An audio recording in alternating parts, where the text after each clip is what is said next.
أعوذ بالله من الشيطان الرجيم بسم الله الرحمن الرحيم ولئن أذقنا الإنسان منا رحمة ثم نزعناها منه إنه ليئوس كفور وَلَئِنْ أَذَقْنَاهُ نَعْمَاءَ بَعْدَ ضَرَّاءَ مَسَّتْهُ لَيَقُولَنَّ ذَهَبَ السَّيِّئَاتُ عَنِّي إِنَّهُ لَفَرِحٌ فَخُورٌ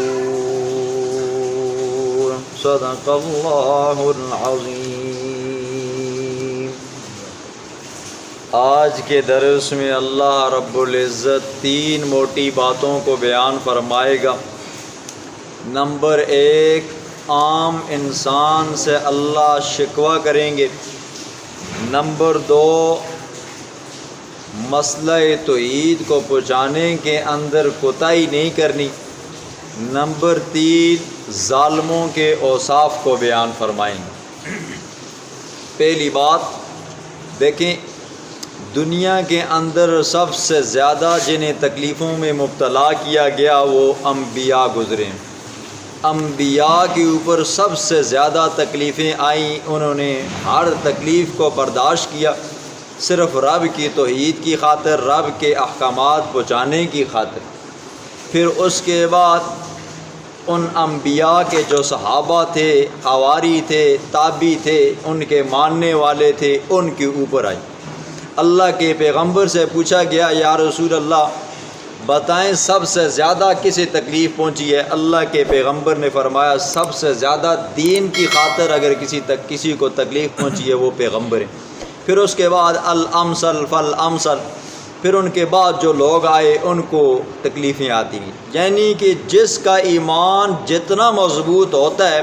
اس بندے کے اوپر تکلیفیں زیادہ آتی رہتی ہیں، آزمائش کے طور پر ہوتی ہیں۔ تو اللہ فرماتے ہیں کہ عام انسان کو جب خوشی لائق ہوتی ہے تو وہ اس خوشی کے اندر وہ مجھے بھول جاتا ہے، جب غم لائق ہوتے ہیں تو پھر مجھے یاد کرتا ہے، پھر ان غموں سے چھٹکارا ملتا ہے تو تب مجھے یاد کرتا ہے۔ اور جب انسان کو خوشی ملتی ہے یا بندہ تیش میں ہوتا ہے، عیش اور تیش میں عام طور پر انسان اللہ کو بھول جاتا ہے، یہ انسان ہی نہیں ہے۔ جو بندہ عیش میں اور تیش میں، عیش میں خوشحالی میں صحیح بینک بیلنس ہے جی، ہر قسم کی خوشحالی ہے، اور غصہ ہے اس وقت رب کو بھول جاتا ہے، تو یہ انسان کہلانے کے قابل ہی نہیں ہے۔ انسان تو وہ ہے جو عیش میں بھی رب کو یاد کرتا ہو، تیش میں بھی رب کو یاد کرتا ہو، کبھی بھی نہ بھولتا ہو۔ اللہ فرماتے ہیں وَلَئِنْ أَذَقْنَا الْإِنسَانَ مِنَّا رَحْمَةً، جب ہم چکھاتے ہیں انسان کو اپنی طرف سے رحمتاً، کوئی رحمت نعمت، ثُمَّ نَزَعْنَاهَا مِنْهُ، پھر ہم اس سے وہ نعمت چھین لیتے۔ دیکھو، اولاد کا ہونا یہ بھی نعمت ہے، مال و دولت کا ہونا یہ بھی نعمت ہے، کسی اچھی چیز کا پاس آ جانا یہ بھی نعمت ہے، پھر اللہ پھر اس چیز کو چھین لیتا ہے۔ مثال آپ یہ سمجھیں، اولاد اللہ نے ہمیں دی ہے، یہ ایک نعمت ہے، اس کے اوپر ہم کو اللہ کا شکریہ ادا کرنا چاہیے۔ جب اللہ اسے چھین لیتا ہے، بچہ ہے تو اللہ اسے فوت کر دیتا ہے، ماں باپ ہیں تو یہ والی نعمت اٹھ جاتی ہے، تو اس وقت بھی انا للہ و انا الیہ راجعون، اے اللہ تو نے دیا تھا تو نے لے لیا، ماں باپ دیے تھے لے لیے، بیٹے دیے تھے، بیٹیاں دی تھیں، اولاد دی تھی،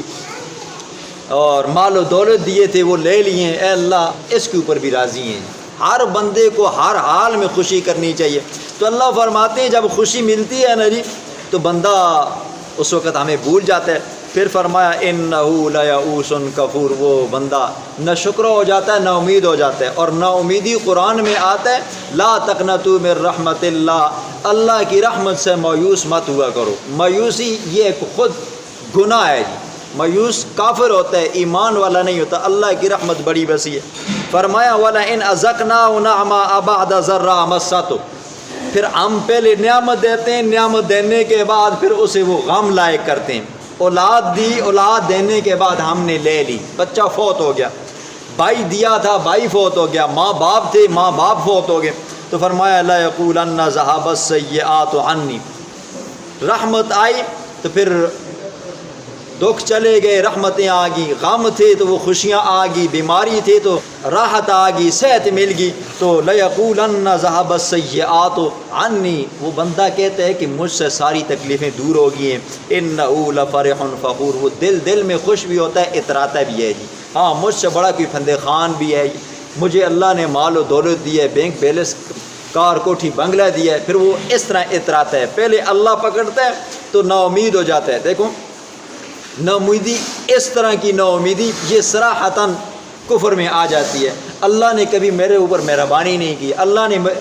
مجھے انسان نہیں سمجھا، اللہ نے کبھی مجھ پر شفقت کی نگاہ نہیں ڈالی،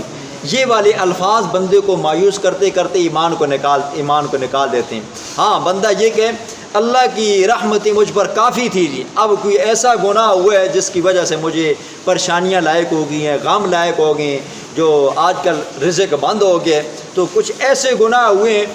لیکن امید ہے کہ اللہ اسے ٹھیک کر دے گا، تو اللہ اسے ٹھیک کر دیتا ہے۔ فرمایا الا الذین صبروا، مگر وہ لوگ جو صبر کرتے ہیں، وعملوا الصالحات، نیک اعمال کرتے ہیں، پریشانیوں میں مبتلا ہوتے ہیں، خوشیوں میں ہوں تو تب بھی صبر نیک اعمال کرتے ہیں، غموں میں ہوں تب بھی صبر اور نیک اعمال کرتے ہیں۔ فرمایا اولئک لہم، یہی وہ لوگ ہیں ان کے لیے بخشش ہے، واجر کبیر، اور بڑا اجر ہے۔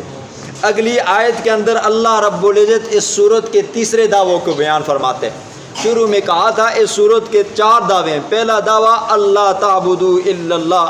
اللہ کے سوا کسی کی عبادت نہیں کرنی۔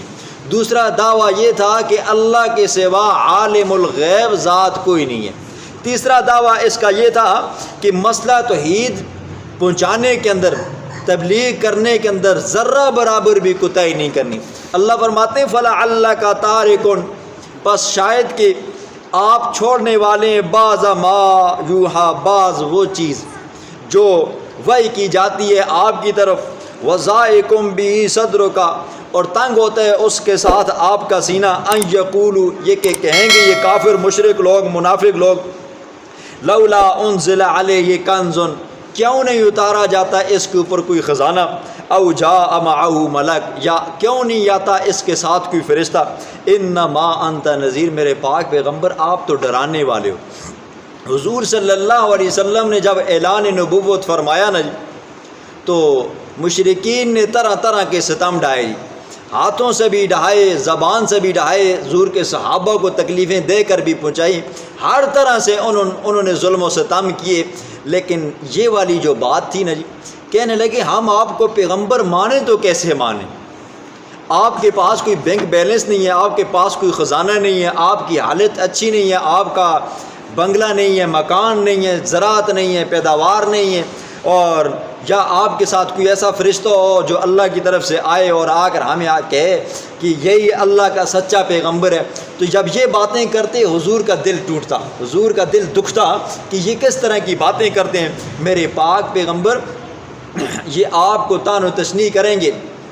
تبلیغ کرو گے تو آپ کو کہیں گے کہ آپ کے اندر یہ باتیں ہیں، آپ کے اوپر کوئی فرشتہ نہیں آتا، آپ کے پاس پیسے نہیں ہیں، آپ کی حالت یہ ہے، آپ غریب ہو، آپ فلاں ہو وغیرہ وغیرہ۔ تو فرمایا انما انت نذیر، میرے پاک پیغمبر آپ ڈرانے والے ہو، آپ مختار نہیں ہو کہ آپ اللہ سے خزانے لے آؤ یا فرشتے کو بلاؤ، فرشتہ آ کر آپ کی تصدیق کرے، آپ کو میں نے صرف ڈرانے کے لیے بھیجا ہے، آپ کا کام ہے ڈرانا، پھر اس کے بعد مانتے ہیں یا نہیں مانتے یہ پھر مجھ پر ہے۔ فرمایا واللہ علی کل شیء وکیل، اور اللہ ہر چیز کے اوپر کارساز ہے، مختار ہے۔ آیت نمبر 19 میں اللہ فرماتے ہیں الذین یصدون عن سبیل اللہ، وہ لوگ جو اللہ کے راستے سے لوگوں کو روکتے ہیں، اور ویبغونها عوجا، اور اللہ کے راستے کے اندر کجیاں تلاش کرتے ہیں، ٹیڑھا پن تلاش کرتے ہیں، اور وہم بالآخرۃ کافرون، وہ آخرت کا انکار کرتے ہیں۔ ظالموں کو 3 اوصاف بیان فرمائے۔ نمبر 1، جو اللہ کے راستے سے روکے، فرمایا یہ ظالم ہے۔ اللہ سے راستے میں روکنے سے مراد یہ ہے اگر کوئی مسجد میں آتے ہیں تو مسجد میں آنے سے روکتے ہیں، مسجد میں آ گئے تو اس کو طرح طرح کی باتیں سنا کر اس کا دل کھٹا کر کے روکتے ہیں، تبلیغی جماعت میں گیا ہے تو اسے باتیں سنا کر اس کا دل کھٹا کر کے اسے روکتا ہے، مدارس میں گیا ہے تو اس کو باتیں سنا کر اس کا دل کھٹا کر کے روکتا ہے، حتیٰ کہ نیکی کے ہر کام کے اندر، نیکی کا ہر وہ شعبہ جس کے اندر وہ بندہ حصہ لینا چاہتا ہے، وہ بندہ اس کو باتیں سناتا ہے اور اس کا دل وہاں سے بھرتا ہے کہ تاکہ یہ نیکی کے کام نہ کرے۔ فرمایا یہ ظالم۔ اب خود سوچو جی، ہم دین کے کاموں کے اندر جب حصہ لیتے ہیں نا جی، بسا اوقات آپ کے بھی ساتھی ہوتے ہیں، نماز پڑھنے کو آتے ہو تو آپ بھی کہتے ہو جی شکر ہے تو بھی آئیں جی، تو یہ دیکھیں یہ وہ ان آدمیوں میں شمار ہوگا جو اللہ کے راستے میں روکتے ہیں۔ اسی طرح مساجد ہیں، مدارس ہیں جی، مساجد مدارس کے اندر پیسہ لگانے والا بندہ لگاتا ہے، دوسرا کہتا ہے کہ بھئی تم نے میری اجازت کے بغیر کیوں لگایا یا مجھ سے پوچھ کر کیوں نے لگایا، تو یہ بھی الذین یصدون عن سبیل اللہ میں آتا ہے۔ فرمایا وَيَبْغُونَهَا عِوَجًا، اور وہ کیا کرتے ہیں اللہ کے راستے میں ٹیڑھیاں کجیاں تلاش کرتے ہیں۔ دیکھیں نہیں،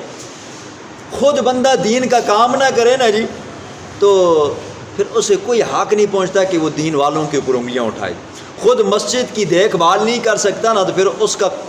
حق نہیں بنتا کہ وہ مسجد والوں کے اوپر انگلیاں اٹھائے، خود صفیں نہیں بچھا سکتا، خود پنکھا نہیں لگا سکتا، خود صفائی نہیں کر سکتا، تو اس بندے کو حق نہیں پہنچتا کہ وہ صفائی کرنے والے کے اوپر انگلی اٹھائے۔ جو بندہ مدارس بناتا ہے، مساجد بناتا ہے، تو دوسرا بندہ آڑ بنتا ہے جی، بیچ میں اسے بنانے نہیں دیتا، تو اس بندے کو حق نہیں پہنچتا کہ مسجد بنانے سے روکے، مدرسہ بنانے سے روکے، مدرسے کے اندر پیسے لگانے سے روکے۔ جو روکتا ہے تو فرمایا یہ بھی ان لوگوں میں ہے جی، کجیاں ٹیڑھے پن تلاش کرتا ہے جی، ہاں فلاں مدرسے والے ایسے کرتے ہیں جی، فلاں مسجد والے ایسے کرتے ہیں، فلاں مسجد کے والے پیسے کھا جاتے ہیں، فلاں مدرسے والے پیسے کھا جاتے ہیں، تو یہ ٹیڑھا پن تلاش کر کے لوگوں کو بدظن کرتا ہے۔ فرمایا وَهُمْ بِالْآخِرَةِ کافرون، اور وہ آخرت کا بھی انکار کرتے ہیں۔ ایسا ظالم بندہ آخرت کا کیوں انکار کرتا ہے؟ کیونکہ اسے ہوش نہیں رہتا میں جو نیکی کے کاموں کے اندر انگلیاں مار رہا ہوں، یہ بعد میں مجھ سے پوچھا جائے گا، آیا یہ نیکی کے کام کے اندر رکاوٹ تم نے ڈالی تھی، روڑا لٹکایا تھا، تو تمہیں آخرت کے اوپر یقین نہیں تھا، تمہیں مرنا نہیں تھا؟ تو فرمایا یہ ظالموں کی 3 صفتیں ہیں، مدرسے مساجد بنانے کے اندر اللہ کے راستے کے اندر رکاوٹ ڈالتے ہیں، نمبر 2 دین کے اندر انگلیاں مار کیڑے نکالتے ہیں۔ دیکھو بعض بندوں کی عادت ہوتی ہے نا جی، خام خواہ بے تکی سے وہ مسائل پوچھتے رہتے ہیں جی، جن کے اندر اس کو نہ خود فائدہ ہوتا ہے نہ وہ اس پر عمل کرنا چاہتے ہیں، بس کیا ہوتا ہے جی مسئلے کو بگاڑنا ہوتا ہے، یا یہ ہے کہ اس کے اندر اختلافات ظاہر کرنے ہوتے ہیں، لوگوں کے اندر انتشار پھیلانا ہوتا ہے، اور نمبر 3 وہ آخر کا انکار کرتے ہیں۔